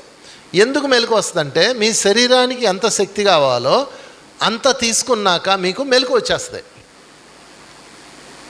ఓకే, రాగానే మీరేం చేస్తాం, మనం ఏం చేస్తాం, అటు తిరిగి పడుకుంటాం. అలా చేయకూడదు. రాగానే లేచి కూర్చొని అవసరమైతే వాష్రూమ్కి వెళ్ళండి, వాటర్ తాగితే తాగండి, మరలా ధ్యానంలో కూర్చోవాలి. అంటే మెలకు రాగానే ధ్యానం చేయాలి. మళ్ళీ ఒక 20 నిమిషాలు 30 నిమిషాలు అలా మీ తల వాలిపోతుంటుంది, మళ్ళా ధ్యానంలో కూర్చోండి, పడుకోండి. అంటే నిద్ర ధ్యానం, నిద్ర ధ్యానం. బాగా గుర్తుపెట్టుకోండి. నిద్ర వస్తే నిద్రపోండి, మెలకు వస్తే ధ్యానం చేయండి. ఈ రెండింటి మధ్య మీరు రాత్రి అంతా గడపాలి. ఇలా గడపగా కొన్ని రోజులకి ఏమో తెలుసా, మీ శరీరం నిద్రపోతుంటుంది, మీరు లేచి కూర్చుంటారు. Separate reality. ఓకే, మీ శరీరం నిద్రపోతుంటుంది, మీరు చాలా స్పష్టంగా చూస్తారు. ఇవన్నీ నేను ఎన్నో అనుభవాలతో చెప్తున్నా, నా సొంత అనుభవాలు ఇవన్నీ. మీ శరీరం పడుకుంటూ ఉంటుంది, మీరు లేచి కూర్చుంటారు. దానికి నిద్ర కావాలి, మీకెందుకు నిద్ర? ఇక లేచి కూర్చున్నాక ఏం చేయాలో మీకు చెప్పక్కర్లేదు, అప్పుడు ఏం చేయాలో జరుగుతుంది. అప్పుడు మీరు ఎన్నెన్నో అద్భుతమైన దివ్య అనుభవాలు పొందుతారు. భవిష్యత్తుకి వెళ్తారు, పాస్ట్లో జరిగిన దానికి వెళ్తారు, ఇప్పుడు నీ జీవితంలో జరుగుతున్న దానికి కారణమైన దాన్ని పట్టుకుంటారు, దాన్ని మెలకు వచ్చాక అలైన్ చేసుకుంటారు. నీలో అంతర్గుణాలు ఏమని నీకు తెలిసిపోతుంది. ఈ బయట బాగానే ఉంటాం, అందరం చాలా చక్కగా ఉంటాం, ఎంత మంచివాళ్ళమో. అద్దంలో మొహం చూసుకుంటే మనంత మంచివాళ్ళు ఇంకోళ్ళు ఉంటారు. కానీ లోపల గుణాల సంగతి ఏంటి? ఆ లోపల గుణాలని మనం మార్చుకోవడం అక్కడ చూసుకుంటాము. కాలాతీతంలో చూసుకుంటాం మిత్రులారా. కాలాతీతము. ప్రతి దేవుడు, ప్రతి గురువు కనెక్ట్ అయ్యేది ఏకైక ప్లేస్ ఇదే, కాలాతీతం. షిరిడి సాయి దగ్గర నుంచి, సత్యసాయి దగ్గర నుంచి, వెంకటేశ్వర స్వామి దగ్గర నుంచి, శ్రీరాముడి దగ్గర నుంచి ఏ కథలన్నా తీయండి, కల్లోకి వచ్చి చెప్పిన కథలే కదా, అవునా కదా? మరి మనకెందుకు రాదు? మీరెందుకు దాన్ని వదులుకుంటున్నారు? పత్రికారు ఎంతమందికి కల్లోకి వచ్చారు? చేతులు ఎత్తండి. ఇక్కడ ఉన్న వాళ్ళలో చూసారా? వచ్చారు, రాలేదా? చక్కగా మాట్లాడచ్చు ఆయనతో, ఎంత బాగా కమ్యూనికేట్ అయిపోవచ్చో. నేను కళల మీద బుక్ రాశాను. ఈ బుక్ రాసి పత్రికారి దగ్గరికి వెళ్ళే ముందు ఒక నా మిత్రుడికి ఇచ్చా, సీనియర్ మాస్టర్కి ఇచ్చా. ఒకసారి చూడరా కళల మీద నేను రాశానంటే అట్టా చూసాడు, లోపల చూడలే, ఎట్టా చూసి నీ ఇబ్బంది ఇదంతా తప్పు అన్నాడు. నేను ఒక్కసారి నీరసం పడిపోయా. ఊరే ఏంట్రా, ఇంత కష్టపడి రాశాను, ఇన్ని పరిశోధన చేశాను, 3 సంవత్సరాలు కష్టపడ్డాను, ఏం కాకుండా తీసాడు. సరే గురువుగారి దగ్గర పోదాం. ఎందుకని మనం ఎవరిని అడగాలని చెప్పాను ఇందాక? తల్లి, తండ్రి, గురువు, దైవం, ఇంకెవరిని అడగకూడదు. వాడికి జలసి నా మీద. అప్పుడు గురువుగారి దగ్గరికి వెళ్ళి, గురువుగారండి కళలు సబ్జెక్ట్ రాశాను, తయారు చేశాను, ఇది ముందుకు వెళ్ళనా వద్దా అది ఆయన అడగడానికి వెళ్ళా. కళలంతా తప్పు అని ఆయన అంటే ఆపేద్దాం, లేదు ఆయన ప్రొసీడ్ అంటే వెళ్దాం, గురువు మాట తీసుకోవాలి కదా మనం అని వెళ్ళా. వెళ్తేనండి ఆ రోజు వైజాగ్ వచ్చారు ఆయన. నాకు అసలు టైం దొరకలే ఆయనతో మాట్లాడడానికి. చాలామంది ఉన్నారు. 11 అయింది, 12 అయింది. ఇంకెళ్ళిపోండి, నేను పడుకుంటాను అన్నారు ఆయన. నేను ఇంకా ఆ టైంలో అడగలేను కదా. సరే సార్ వెళ్తున్నాను, రేపొద్దున ఎయిర్పోర్ట్కి వస్తాను, అక్కడ మాట్లాడుకుందాం, అక్కడికి వస్తాను సార్, ఎయిర్పోర్ట్ దగ్గరకు వస్తాను అన్న. అంటే నా మనోగతం ఏంటి? గురువు గారిని కళల సబ్జెక్టు రైటా రాంగా అడగాలి అని కదా. ఆయన అడగడం అవ్వలేదు. సరేనయ్యా రేపొద్దున వస్తాను గురువుగారు, ఎయిర్పోర్ట్కి వస్తానన్నా. ఇలా చూసాడు నా ఇంకా ఏమన్నాడు తెలుసా? ఎందుకయ్యా పొద్దున్నే లేచి వస్తావు, హాయిగా నిద్రపో, కళ్ళకి వస్తాడు మాట్లాడుకుందాం అన్నాడు. కళ్ళకి వస్తాను అక్కడ మాట్లాడుకుందాం అన్నాడు. ఇంక మరి కళ్ళల గురించి స్టాంప్ వేసినట్టే కదా. ఇంక అంతే, దట్ మన బుక్ రాశాను, తీసుకొచ్చి పత్రికా చేతులు పెట్టి ఇక్కడే మానస సరోవరంలోనే ఇచ్చా సార్కి ఆ బుక్ ఇస్తే ఆయన దాన్ని దిద్ది అందరికీ చేరాలని చెప్పారు. చదివారా నా బుక్? కళలో డ్రీమ్స్ బుక్, స్వప్న రహస్యాలని బుక్ మా వాళ్ళ దగ్గర ఉంటాయేమో బుక్ స్టాల్ షాప్లో, అడగండి. లేకపోతే నాకు యూట్యూబ్లోకి వెళ్ళండి, దాని మీద నేను వీడియో పెట్టాను ఆల్రెడీ. స్వప్న రహస్యాలని ఉంటుంది యూట్యూబ్లో. వంశీ సద్గురు మూమెంట్ అని కొట్టండి, వంశీ సద్గురు మూమెంట్ అని కొడితే అందులో కళలు చెప్పే రహస్యాలని ఒక చాప్టర్ ఉంది, ఒక ఫోల్డర్ ఉంటుంది, అందులో చూడండి మీకు అర్థమవుతుంది. దానిలో నెంబర్ ఉంటుంది, మీకు మెసేజ్ చేస్తే మేము మీకు బుక్ పీడిఎఫ్ అయిన పంపిస్తాం. ఏదేమైనా మిత్రులారా ఒకటి అర్థం చేసుకోండి, కాలము కాలాతీతము. కాలములో జ్ఞానం ఉంటుంది, కాలాతీతములో దివ్య జ్ఞానం ఉంటుంది. రెండు కావాలి. ఒకే ఒక క్వశ్చన్ ఆలోచించండి. కృష్ణుడు అర్జునుడికి భగవద్గీత చెప్పాడా చెప్పలేదా? ఎన్ని అధ్యాయాలు చెప్పాడు? 18 అధ్యాయాలు చెప్పాడు. ఎన్ని శ్లోకాలు? అవి చెప్పడానికి ఎంత టైం పట్టిద్దండి? కానీ 18 అధ్యాయాలు చెప్పడానికి కనీసం 18 గంటలు పట్టుద్దా? కనీసం. మళ్ళీ ఇంకా రాగాలు తీసి చెప్పడానికి ఇంకో 10 గంటలు వేసుకో, అంటే దాదాపు 2 రోజులు పట్టుద్ది. వీళ్ళిద్దరికి ఎంత టైం ఇచ్చారు మాట్లాడుకోమని? 10 నిమిషాలు ఇచ్చారు. అమ్మ 10 నిమిషాలు ఇస్తారు, బలబలాలు చూసుకోండి, అలా పోయి రండి అని 10 నిమిషాలు టైం ఇస్తారు. ఈ వీళ్ళు వాళ్ళు వెళ్తారనమాట. మీరు సినిమాల్లో చూడలేదా? బాహుబలి సినిమాలో చూడలేదా? ఈ ప్రభాస్ వెళ్ళి అటువైపు వెళ్తాడు, వాళ్ళ సైన్యాన్ని చూడడానికి వెళ్తాడు కదా, వెళ్ళినప్పుడు ఆడు బ్యాడ్ కామెంట్ చేస్తాడు వాళ్ళ అమ్మని. గుర్తొచ్చిందా? ఆ సినిమాలు లింక్ చేస్తే కానీ అర్థమై సాగదు. అలాగనమాట. 10 నిమిషాలే టైం ఇస్తారు. ఏమండి 10 నిమిషాలు టైం ఇస్తే కృష్ణుడు 2 రోజుల సబ్జెక్టు ఎలా చెప్పాడు? ఇది నేను 6వ తరగతిలో మా టీచర్ని అడిగిన క్వశ్చన్. నన్ను కొట్టింది ఒకటే దెబ్బ, నర్మ యాదవ అని, చదువుకోపో అంది. ఎలా చెప్పాడు? 2 రోజుల సబ్జెక్టు అంటే 24 గంటలు, కనీసం 24 గంటలు టీచ్ చేస్తే కానీ పూర్తి కానీ సబ్జెక్ట్ని 10 నిమిషాల్లో ఎలా చెప్పాడు? కాలాతీతంలో చెప్పాడు, కాలంలో చెప్పలేదు.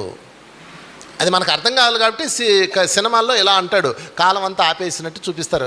కాలాన్ని ఆపరు ఎవరు, ఏ గురువు కాలాన్ని ఆపకూడదు, ఏ దేవుడు కాలాన్ని ఆపకూడదు. కాలాతీతంలోకి వెళ్తారు. కాలాతీతంలోకి వెళ్ళి అక్కడ ఆ నాలెడ్జిని అతనికి ట్రాన్స్ఫర్మేషన్ చేసి మళ్ళీ తీసుకొచ్చాడు. అంటే ఇంకా శాస్త్రీయంగా చెప్పాలంటే మీకు మనందరికీ 7 బాడీస్ ఉంటాయి. అన్నమయ కోశము చెప్పండి, ప్రాణమయ కోశము, మనోమయ కోశము, ఆనందమయ కోశము, విజ్ఞానమయ కోశము, విశ్వమయ కోశము, నిర్వాణమయ కోశం. ఎన్ని వచ్చినాయి? శివుడికైనా 7 ఉంటాయి, నీకైనా 7 ఉంటాయి, పరమ గురువులకైనా 7 ఉంటాయి, యావడికైనా 7 ఉంటాయి. డిఎన్ఏ ఇది. ఓకే, ఈ 7లో అన్నమయ కోశము, ప్రాణమయ కోశము, మనోమయ కోశం కింద ఉంటాయి, ఇందులో ఉంటాయి. ఈ 3 వేరే వేరే లేయర్స్లో ఉంటాయి, వేరే వేరే తలాల్లో ఉంటాయి. ఇప్పుడు విజ్ఞానమయ కోశం అనేది 5వది. కృష్ణుడికైనా 5 ఉంటాయి, అర్జునుడికైనా 5వది విజ్ఞానమయ కోశం. కొన్ని శాస్త్రాల్లో నెంబర్ మారచ్చు, అదంత ఇంపార్టెంట్ కాదు, కంటెంట్ తీసుకుందాం.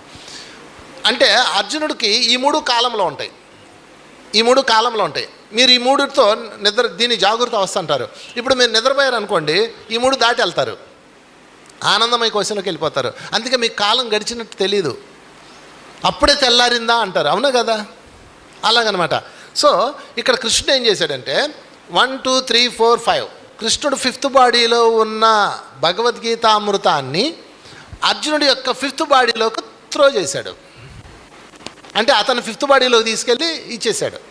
మళ్ళీ అతను కళ్ళు తెరిచి ఇంతేనా ఇంతేనా అన్నాడు. అంతే, అయిపోయింది. ఇదంతా 1 నిమిషంలో అయిపోద్ది. అర్థమైందా? అర్థం కాలేదా? కొంచెం కఠినమైన సబ్జెక్టు, ఇంకొంచెం ఈజీగా చెప్తా. ఇప్పుడు 2 అంతస్తుల బిల్డింగ్ ఉంది అమ్మ, మీరు 7 ఉంటారు, మీ అమ్మాయి 7 ఉంటుంది.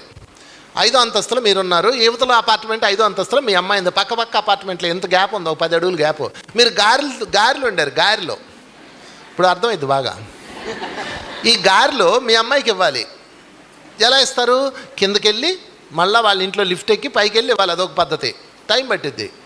ఇంకా ఇంకా సులువైన మార్గం ఏంటి? కర్ర కట్టి మీరు రోజు ఇస్తారు బ్యాగుకి బుట్ట పెట్టి, బుట్టలో గారెలు డబ్బా పెట్టి కర్రతో అమ్మాయి రావే అంటే మీరు ఆ కిటికీలోంచి అందుకుంటుంది. అందేసినాయా? సేమ్ అలాగా కృష్ణుడు అర్జునుడికి ఇచ్చాడండి. అమ్మయ్య, 5th అపార్ట్మెంట్ నుంచి 5th అపార్ట్మెంట్కి ఇచ్చాడు. అదే 5th డైమెన్షన్. ఇప్పుడు మనం కూడా అలాగే తీసుకోవాలి. చేత కాదా మనకి? యోగ నిద్ర రాదా? కష్టమా చెప్పండి? చాలా సులువు. ఏమండి, ఒకప్పుడు ఆధ్యాత్మికత చాలా కష్టం, చాలా చాలా కష్టపడితే కానీ దొరికేది కదా. ఇప్పుడు మీకు ఎక్కడికి వెళ్తే అక్కడ దొరికేస్తుంది కదా. మరి సాధన చేయకపోతే ఎట్లా? అందుకని ఈరోజు నుంచి మీరు ఏం చేయాలంటే మిత్రులారా, రాత్రిపూట ఏం చేయాలి? ధ్యానం చేయాలి. మీరు ఎలాగన్నా ఉండండి, మీ సంసార కార్యక్రమాలు చేసుకోండి. దానికి స్నానము, పానము, తానము ఏం అక్కర్లా. శరీరంతో చేసేది కాదు, దీనికి నో రూల్స్. ధ్యానానికి నో రూల్స్. ఎందుకంటే అది శరీరంతో చేసేది కాదు. పూజలకి, వ్రతాలకి వాటికి శరీరంతో చేస్తారు కాబట్టి వాటికి రూల్స్ ఉంటాయి, పక్కన పెడదాం. మనసును శూన్యం చెయ్యాలి. నిద్ర వస్తే నిద్రపోవాలి. నిద్ర తీరిన తర్వాత మెలకు రాగానే లేచి కూర్చోవాలి. లేచి కూర్చున్నాక మరలా నిద్ర వస్తుంది, నిద్రపోవాలి. ఇక్కడ ఇంకొక టెక్నిక్ ఉంది. మీకు ఏదన్నా క్వశ్చన్ ఉందనుకోండి, ఒక సమస్య ఉందనుకోండి, అడగచ్చు.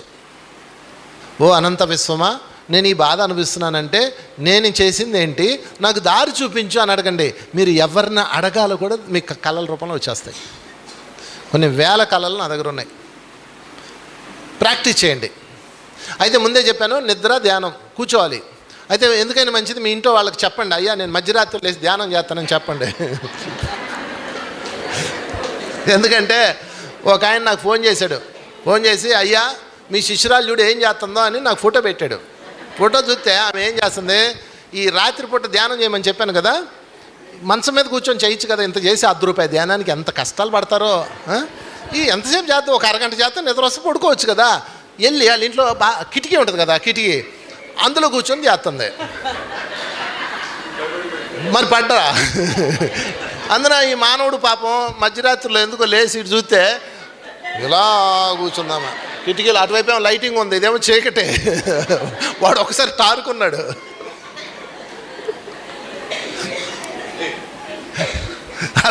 ఇంత చేయండి అంటే ఇంత చేస్తారు మీరు. అందుకని ఇలా పిచ్చి మానేయండి. అన్నీ అంతే, చిన్న చిన్నవి పట్టుకొని గోల చేస్తుంటారు. అన్నీ ఇలాంటి పిచ్చి పనులు చేయకండి. హాయిగా ఉండండి, సహజంగా ఉండండి. ఏ ఎనర్జీ ఎక్కువైపోదు. మళ్ళీ నాకు ఫోన్ వచ్చిందయ్యా, సార్ నాకు ఎనర్జీ పొంగి పొరిలిపోతుంది అందే. అవునా, అలా కూడా జరుగుద్దా అన్న, మీకు తెలియదు అందే. మళ్ళీ నాకు తెలీదు. ఇప్పుడు ఏం చేయాలందే, నాకు తెలియదు కదమ్మా అన్నాను. కాదు మీరు మాస్టర్ కదా, చెప్పండి. ఎనర్జీ పొంగి పొరులుతుంది, నీరసం వచ్చేసింది నాకు, నేను తట్టుకోలేకపోతున్నాను అందే. అమ్మా ఎనర్జీ పొంగడం కాదు, నీకు షుగర్ డౌన్ అయ్యి ఉంటుంది, చూసుకో అని చెప్పా. మీరు నెగిటివ్ మాట్లాడుతున్నారు అంద నన్ను. ఏమో మళ్ళీ ఇదొకటి. నా మాటను నువ్వు ఒకసారి షుగర్ చెక్ చేసుకో, లేదంటే బీపీ చెక్ చేసుకో. ఏదో డౌన్ అయింది, నీ శరీరంలో ప్రాబ్లం వచ్చింది, సడన్గా గ్లూకోజ్ లెవెల్స్ మారినాయి, నీరసం అందువల్ల, అంతేగాని ఎనర్జీ పొంగి పొరట్లేదు, అలాంటిది ఏమి ఉండదమ్మా అన్న. అంటే ఫోన్ పెట్టేసింది. మళ్ళీ 2వ రోజు వాళ్ళ ఆయన నాకు ఫోన్ చేశాడు, సార్ మీ శిష్యురాలు చూడండి ఏం చేసింది అన్నాడు. ఏం చేసింది ఆయన అన్న.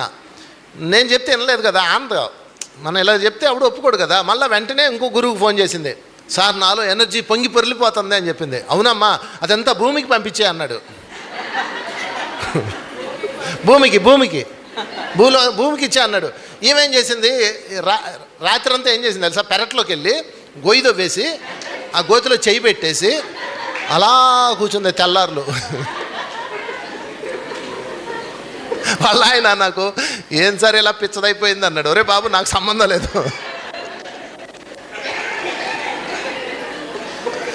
ఏమండి, ఎనర్జీ ఎక్కువ అవడం అనేది ఉండదండి. ఒక స్పాంజ్ తీసుకోండి, శాస్త్రీయంగా చెప్తా, ఒక స్పాంజ్ తీసుకోండి, ఒక గ్లాసు నీళ్ళు పీల్చుద్ది. స్పాంజ్ ఎన్ని నీళ్ళు పీల్చుద్ది? ఒక గ్లాసు నీళ్ళు పీల్చుద్ది. ఇదే స్పాంజ్ని తీసుకెళ్ళి కృష్ణానదిలో వేస్తే ఎన్ని గ్లాసులు పీలుస్తుంది కదా? సముద్రంలో వేసినా 1 గ్లాసే, దాని కెపాసిటీ 1 గ్లాసే కాబట్టి అది ఎంత పీల్చుకోవాలో అంత నిర్మాణం అయిపోయింది కూడా అంతే పీలుతుంది. ఎక్కువ పీల్చడం ఏంటండి మీ తలకాయ మీరు. ఇలాంటి వాళ్ళతో తగులుతారండి. అసలు ఆ పిరమిడ్లోకి వెళ్తేనండి పొంగి పొరులుతుందండి, నీ మొహం పొంగుతుంది, ఏముండదు. అక్కడ ఎనర్జీ ఉంటే ఉండొచ్చు, నీకు ఏ ప్రాబ్లం ఉండదు. మీదంతా సహజంగా నిర్మాణం అయింది. ఇప్పుడు ఇందాక మనం టిఫిన్ తిన్నాం ఏమండి, అది ఎక్కడికి వెళ్ళాలో మీరు ఏమైనా చెప్తారా? ఇటెల్లు ఇటెల్లు ఇటెల్లు అని చెప్తారా?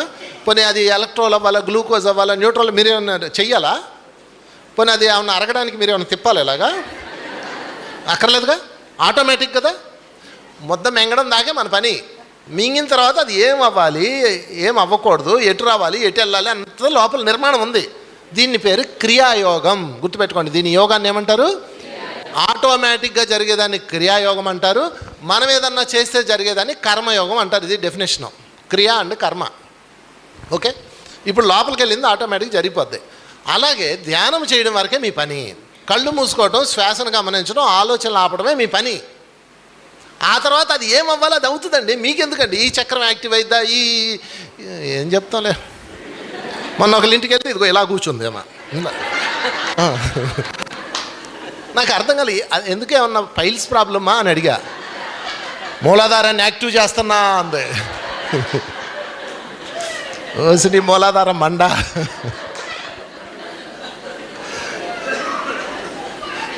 అంటే ఆ విధానాలు నేను తప్పు పట్టను, మీకెందుకు అంటున్నా. మీకెందుకు? హాయిగా ముద్ద తిన్నామా, జ్ఞానాన్ని పొందామా, 1 గంట ధ్యానం చేసుకున్నామా, కుటుంబంతో గడిపామా, ధ్యానాన్ని ఇతరులకు చెప్పామా, చాలదా మీకు? మూలాధారం యాక్టివ్ చేసాలి అంటే నేను చెప్పే వాళ్ళని తప్పు పట్టట్లా. వాళ్ళకి వేరే కేటగిరీ ఉంటుంది, వాళ్ళు ఈ లోకంలో వాళ్ళ పని ఉంటుంది. నేను చెప్పేది పిరమిడ్ ప్రపంచంలో ఉన్న ధ్యానులకి పత్రి గారు స్థిర సుఖ ఆసనం చెప్పాడు.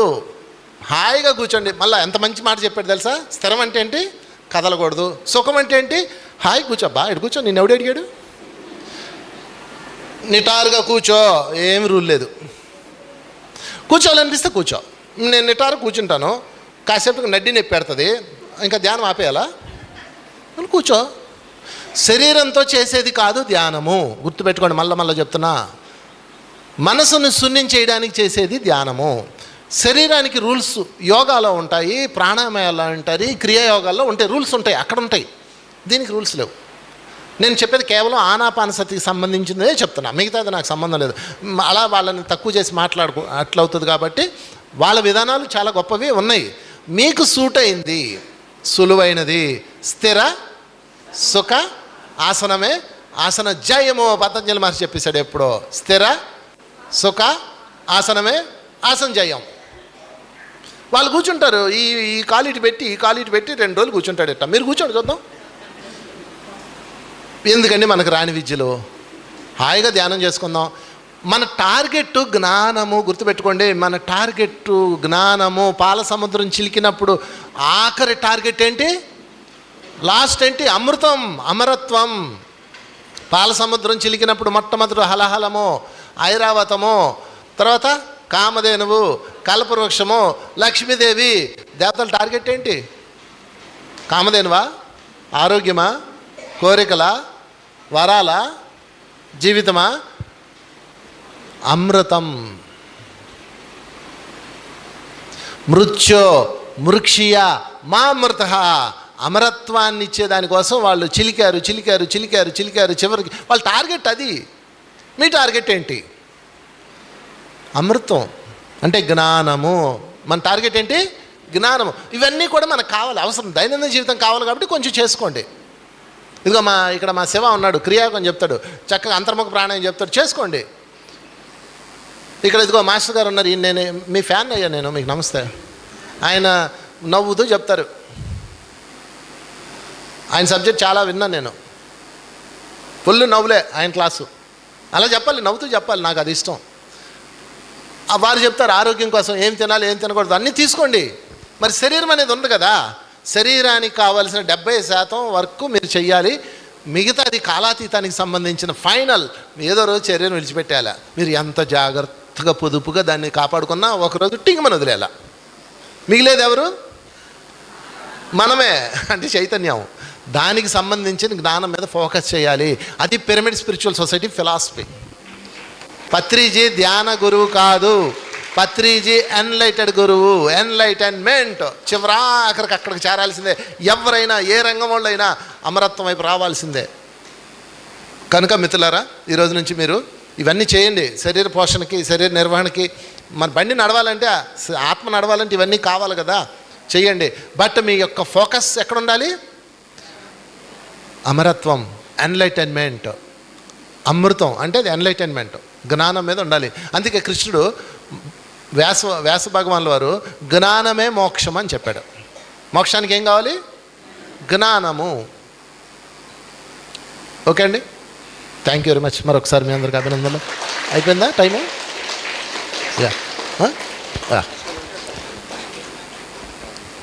ఇప్పటి వరకు చెప్పిన దాని మీద ఒక 5 నిమిషాలు ప్రశ్నలు ఏమైనా ఉంటే అడగచ్చు. Any question please? అది మీరు జిడ్డు కృష్ణమూర్తిని అడగాలి. నేను ఎలా చెప్తాను? ఆయన విధానం ఆయనదే.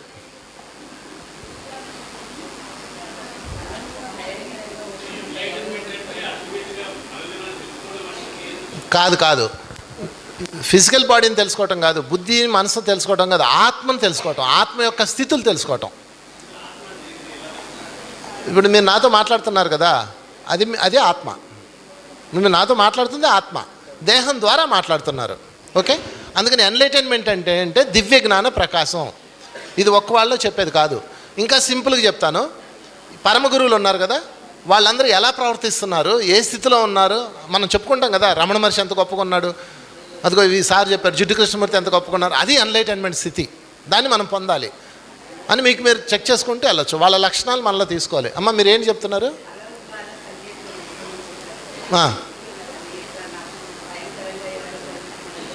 అది అంటే కళ్ళ సబ్జెక్ట్ చెప్పేంత సమయం నాకు ఇప్పుడు లేదు. అది మీరు నా ఛానల్లో చూడండి, నా ఫోన్ నెంబర్ ఉంటుంది, ఇస్తే నా దగ్గర ట్రైనింగ్ గ్రూప్స్ ఉన్నాయి. మా వాళ్ళు ట్రైనింగ్ ఇస్తారు కళల మీద. ఆ ఇన్ఫర్మేషన్ అంతా ట్రైనింగ్ ఇస్తారు. మీరు మాకు మెసేజ్ పెట్టండి. ఓకే,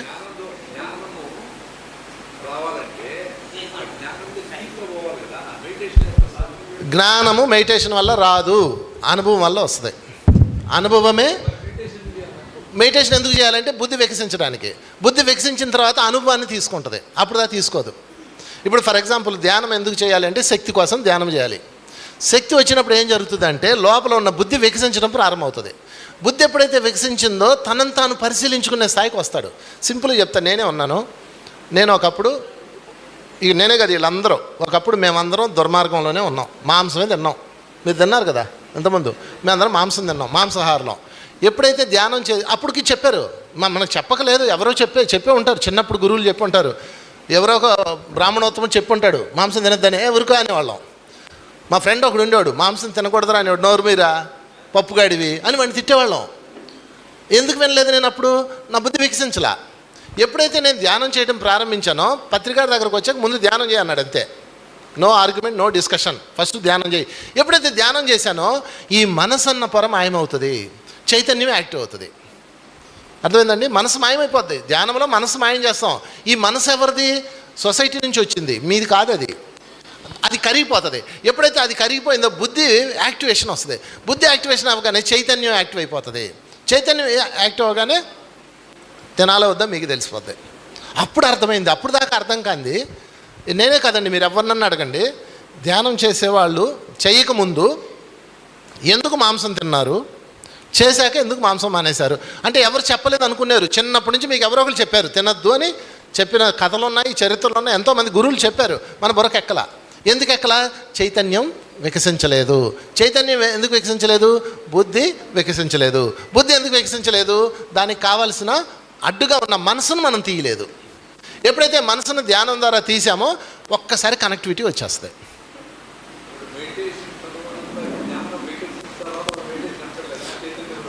లేదు మళ్ళీ మాయలో పడిపోతుంది. నిప్పు ఒకసారి వెలిగించాక ఇంకా అక్కర్లేదా? ఊతూ ఉండాలి కదా. నిప్పుని వెలిగించామండి, నివురు కప్పుతుంది కదా, అలా వదిలేస్తే నివురు కప్పేస్తుంది. మళ్ళీ ఊతూనే ఉండాలి. అలాగ నిరంతర ధ్యానం చేస్తూనే ఉండాలి. అందుకని చాలామంది ధ్యానంలోకి వచ్చిన తర్వాత మళ్ళీ మాయలో పడిపోయి హత్యలు చేసిన వాళ్ళు ఉన్నారు, ఆత్మహత్యలు చేసిన వాళ్ళు ఉన్నారు, మాంసం తిన్న వాళ్ళు కూడా ఉన్నారు. ఎందుకు అంటే వాళ్ళ నిరంతర ధ్యానం ఫెయిల్ అయిపోయింది. చాలా మంచి ప్రశ్న అడిగారు. నిరంతర ధ్యానం గుర్తుపెట్టుకోండి. మీరు ఇవాళ చేసాం, బుద్ధి వికసించింది, ఓకే అనుకున్నారు, మళ్ళీ ఆ బుద్ధి కప్పడిపోతుంది. సేమ్ నివురు కప్పిన నిప్పు. కృష్ణుడు చెప్తాడు దీన్నే. అద్దం మీద మావి, శిశువు మీద మావి కప్పినట్టు, అద్దం మీద దుమ్ము కప్పినట్టు, నిప్పు మీద పొగ కప్పినట్టు అజ్ఞానం నిరంతరం కప్పుతూనే ఉంటుంది. సరైన గురువుల సాంగత్యంలో మీరు నిరంతరం ఉండాలి. ధ్యానము, సజ్జన సాంగత్యము, స్వాధ్యాయము, స్వీయ ఆత్మ పరిశీలన, ఈ 4 ఖచ్చితంగా ఉండాలి. అప్పుడు వాడు దగదగదగలాడే కణికణలాడే నిప్పులా ఉంటాడు. ఎవరికి లేదండి, పై లోకం వెళ్ళండి, పై లోకాలకు వెళ్ళండి. మీకు సింపుల్గా ఎగ్జాంపుల్ చెప్తా, చాలా అద్భుతమైన ప్రశ్న ఇది. డెవలప్ అయిన వాళ్ళకి అక్కర్లేదు అనుకున్నారు. జైవిజులు కథ మీకు తెలుసు కదా. జైవిజులు వైకుంఠ ద్వారపాలకులు విష్ణుమూర్తికి, వీళ్ళు పరమయోగులు. వీళ్ళు ఎంతో సాధన చేసి పైకి వెళ్ళారు. అంటే ప్రమోషన్ వచ్చింది వాళ్ళకి, వైకుంఠంలో జాబ్ వచ్చింది. మామూలు వాళ్ళకి రాదు కదా. అంటే వాళ్ళల్లో ఉన్న అన్ని గుణాలు కరిగిపోయి ఉన్నత స్థితికి వెళ్ళారు. కానీ అక్కడికి వెళ్ళాక మళ్ళా నీ ఊరు కప్పేసింది, అహంకారం వచ్చేసింది, మాయలో పడిపోయారు. సనక సనందాదులు వచ్చినప్పుడు వాళ్ళని గెంటేశారు బయటికి. దానివల్ల వాళ్ళు తిరిగి మానవ జన్మలో భూలోకంలో తీసుకోవాల్సి వచ్చింది. రావణాసుడు, కుంభకర్ణుడు, శిశుపాలుడు, దంతవత్తుడు, హిరణ్యకశిపుడు, హిరణ్యాక్షకుడుగా 3 జన్మలు తీసుకొని వీళ్ళ యొక్క ఎనర్జీ లెవెల్స్ని నరకడానికి ఒకడు వచ్చినప్పుడు, ఓహో మందే శక్తి కాదు మరొకటి కూడా శక్తి అన్న జ్ఞానం తెచ్చుకొని మళ్ళీ వెళ్తారు. అందుకని నిరంతర సాధన ఎవరికైనా, వైకుంఠంలో ఉన్న వాళ్ళకైనా సరే గుర్తుపెట్టుకోండి. మీరు అక్కడున్నా ఇంక ఈ స్థాయికి వెళ్ళిపోయాం కదా, ఇంకేం అక్కర్లేదు అనుకునేవాళ్ళు. మీరు అనుకుంటున్నారేమో పరమగురువులు అందరూ పరమగురువులు అయిపోయారని. వాళ్ళకి ఉండే టాస్క్ వాళ్ళకు ఉంటుంది, వాళ్ళకు ఉండే మాయ వాళ్ళకు ఉంటుంది. అందుకని మనం వాళ్ళని జడ్జి చేయకూడదు. ముందు మన సంగతి మనం అయితే చూసుకోవాలి. నిరంతర ధ్యానము, నిరంతర సాంగత్యం, సజ్జన సాంగత్యం, ఈ 2 కనుక ఒక్కటి తగ్గినా మీరు మళ్ళీ నీవురు కప్పేస్తుంది. ఇంకా పెద్ద దుర్మార్గులు అయిపోతారు. అంతమంది కోడినే తిన్నారు, ఈసారి మనిషిని తినేస్తారు. ప్రపంచవ్యాప్తంగా ఇప్పటికి 3000 సంవత్సరాల్లో అండి 5000 యుద్ధాలు జరిగినాయి. 3000 సంవత్సరాల్లో 5000 యుద్ధాలు జరిగినాయి ఇప్పటికి భూమి మీద. 5000 యుద్ధాల్లో 4500 యుద్ధాలు ఆధ్యాత్మిక వ్యక్తుల మధ్య జరిగినాయి. 500 యుద్ధాలు ఆడవాళ్ళ కోసం, డబ్బుల కోసం, వజ్రాల కోసం, భూముల కోసం జరిగినాయి. 4500 యుద్ధాలు ఆధ్యాత్మిక వ్యక్తుల మధ్య జరిగినాయి. మా గురువు గొప్పాడు, మా దేవుడు గొప్పాడు, మా కులం గొప్ప, ఆడి మీద జరిగింది. ఇంకేం చెప్పాలా? అంటే ఈ 4500 యుద్ధాలు తాలూకా వాళ్ళందరూ నివురు కప్పిన నిప్పులు. వాళ్ళందరూ మంచి మార్గంలోకి వచ్చారు. కానీ ఒక స్థాయికి వెళ్ళిన తర్వాత మళ్ళా కప్పేస్తుంది. మిమ్మల్ని అలా కప్పకుండా ఉండాలంటే నిరంతర ధ్యానం, నిరంతర సజ్జన సాంగత్యం, నిరంతర స్వాధ్యాయం, నిరంతర ఆత్మ పరిశీలన. 4వది. ఈ 4 చేస్తే మీరు కణకణలాడే నిప్పులా ఉంటారు. థ్యాంక్ యూ సార్, మంచి ప్రశ్న అడిగారు. ఓకే, అయిపోయిందా?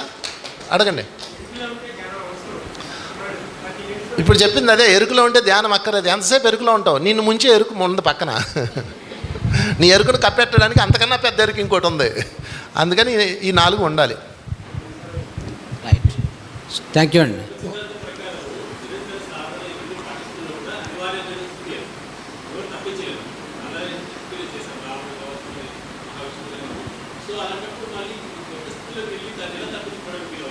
అంటే మాయలోకి వెళ్ళినప్పుడా మీరు అనేది కొత్త స్థితి. వీళ్ళు ఈ 4లో ఉన్నప్పుడు వాళ్ళకి దారులు ఉంటాయండి, అవేర్నెస్ ఉంటుంది. లేదు లేదు లేదు లేదు దానికి వేరే కారణాలు ఉంటాయి. మీకు చిన్న ఎగ్జాంపుల్ చెప్తా. రాముడు హై లెవెల్ ఎన్లైటెడ్ మాస్టర్, అవునా కదా? రాముడు ఖచ్చితమైన ఎరుక స్థితిలో ఉన్నవాడు. ఈ భూమి మీద ఉన్న హయ్యెస్ట్ ఎరుక స్థితి ఉన్నవాడు రాముడే, అన్ని డైమెన్షన్లో పరిశీలిస్తే. అలాంటి రాముడు వాలి విషయంలో అతను తప్పు చేశాడు చేయలేదా? కృష్ణుడు విషయంలో ఆ తర్వాత కృష్ణుడుగా మరణించేటప్పుడు ఆ కర్మను రిలీజ్ చేసుకుంటాడు కదా. దీనికి కారణం ఏంటంటే మీరు అనుకున్నట్టు మాయలో పడి కాదు, అది మాయలో తప్పనిసరి అంటారు దాన్ని. అంటే ఒక దుర్మార్గుడిని తప్పించడానికి అక్కడ ఒక తప్పు చేయాల్సి వస్తుంది. దాన్నే ఆపద్ధర్మం అంటాడు. కృష్ణుడు మహాభారతంలో 3 మాయ చేసి చంపుతాడు, అధర్మంగా చంపుతాడు 3. కర్ణుణ్ణి, భీష్ముణ్ణి అండ్ ద్రోణాచార్యుణ్ణి, ఈ 3 అధర్మంగా చంపుతాడు. అడుగుతారు, నువ్వు అధర్మం చేస్తున్నావంటే ధర్మం కోసం నేను అధర్మం చేస్తానంటారు. బట్ దీని తాలూకు స్వల్పమైన ఎఫెక్ట్ ఉంటుంది వాళ్ళకి. విష్ణుమూర్తి రాముడికి ఎందుకు జన్మించాడు ఆ కథలోకి వెళ్ళండి, మీకు క్లారిటీ వస్తుంది. విష్ణుమూర్తి రాముడికి ఎందుకు జన్మించాడు అనే కథలోకి వెళ్ళండి, సీతాదేవి భార్య వియోగం రాముడికి ఎందుకు కలిగింది అనే కథలోకి వెళ్ళండి, మీకు తులసి అనే క్యారెక్టర్ దొరుకుతుంది. అక్కడ మొత్తం అర్థమవుతుంది. అంటే వాళ్ళకి జ్ఞానం ఉంటుంది, ఎన్లైటన్మెంట్ ఉంటుంది, కానీ కొన్ని చెయ్యక తప్పని పరిస్థితి ఉంటుంది. మూమెంట్ కోసం, ధర్మం కోసం గురువులు చేయక తప్పదు. ఇప్పుడు గురువులు ఉన్నారు, పెద్ద పెద్ద గురువులు ఉన్నారు, వాళ్ళకి అనారోగ్యాలు ఎందుకు వచ్చినాయి తెలుసా మీకు?